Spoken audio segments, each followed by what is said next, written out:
After I filmed this video, right, the title was $900 million. General Motors going to invest into these ridiculous new V8 engines. It's actually turned out that's changed. It's now $1.7 billion. This very clearly contradicts General Motors and their spin, their corporate spin. We're all in on EVs, but actually we're spending a huge amount of cash on a product that I don't think anyone is actually asking for. General Motors have just said that they are scaling back their EV production and expenditures and investment, etc., because they're working on two V8 internal combustion engines, two V8s, because you know what? People who drive V8s, people who want cars with a V8, they are so discerning. They can tell the difference. If a V8 engine is 1% more efficient, 1%, they can tell. And basically General Motors customers are saying to them, we want you to go and invest $700 million to improve the efficiency on V8 engines by 1%. And that is a good business case. General Motors have said, yes, great idea. You guys, you rednecks, whatever you are, all you guys who need these V8s, we're going to do this. It's genius. YouTube's new algorithm means that you're often not getting all of our videos in your feed. There's 7,500. I'm pretty sure you're probably not seeing a lot of them.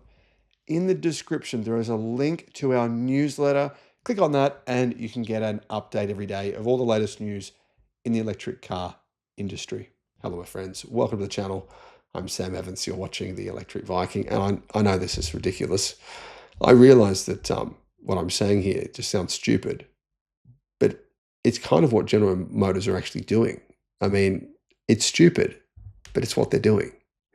So if anyone can make sense of this, please let me know how this makes sense.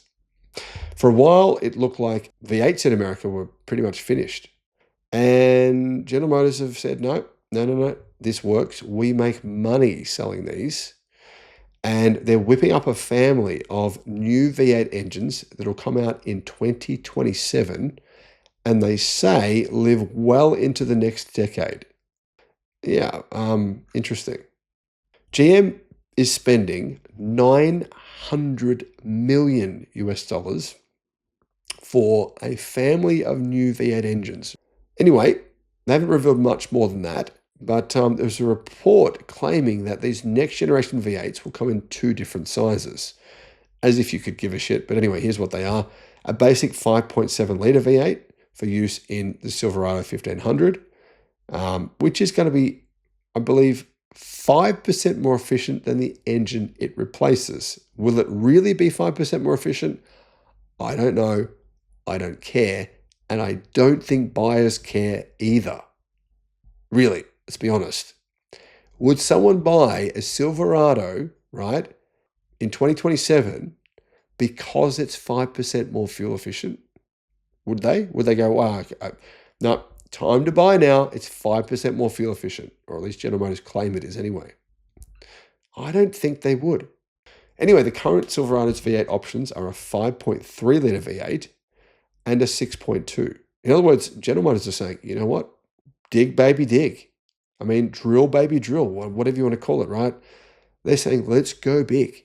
They're making their engines even bigger than they were in the past, or even bigger than what they are right now. Anyway, however, the 5.7 litres bigger brother, right? There'll be a 6.6 litre V8 engine.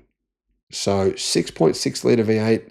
Apparently, there's also going to be a 6.2 litre V8, which will have double overhead cam, flat plane crank V8, available in standard, NA, naturally aspirated, turbocharged, and hybrid forms. So there's some pretty complex engines going on here. I mean, obviously a turbocharged and hybridized 6.2 litre V8 from General Motors.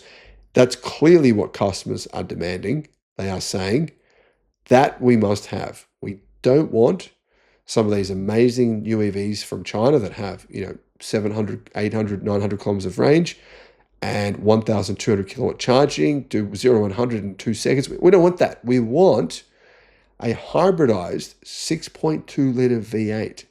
Turbo, stick some turbos on there as well, please do that.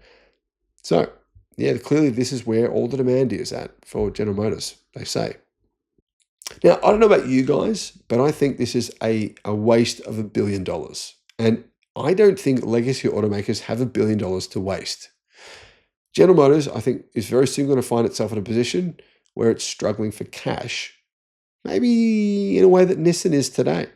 Maybe they'll end up doing similar things. And we'll look back and we'll say, remember when General Motors in 2026 spent $1 billion on V8 engines that absolutely no one was asking for? Do you remember back then? Thanks for watching.